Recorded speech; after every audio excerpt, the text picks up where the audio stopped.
Friends ఎలా ఉన్నారు? నేను బాగున్నానండి. మీరు బాగున్నారని అనుకుంటున్నాను. Friends welcome back to Siri blog. Friends మనం వినాయక చవితి కదండి, అందుకు మనం వేడివేడిగా స్వామివారికి పనస బుట్టలు తయారు చేసుకుని వచ్చేసేయండి. దీనికి కావాల్సిన ఇంగ్రీడియంట్స్ పనసాకులు ఇలా బుట్టల మాదిరిగా అంటే తొడుములు తీసేసి కట్ చేసుకోవాలి.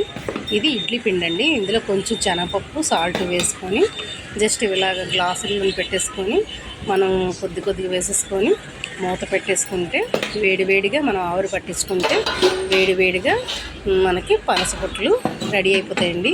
తీసి మన వినాయకుడికి నైవేద్యం పెట్టుకుంటే చాలా మంచిది. వినాయక స్వామికి పనస బుట్టల నైవేద్యం అంటే చాలా ఇష్టం అండి.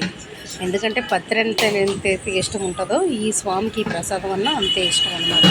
ఇది చాలామంది చేసుకుంటారు, కొంతమందికి మాత్రం తెలియదు. ఓకే, చూసారా మనకి వేడివేడిగా ఆ పసరుతో తిన్నవి కూడా మనకి కూడా హెల్త్కి చాలా మంచిది. మనం ఇడ్లీగా మనం చట్నీ వేసుకొని తర్వాత మనం పూజ అయిపోయిన తర్వాత టిఫిన్ లాగా మనం తినేయచ్చు అనమాట.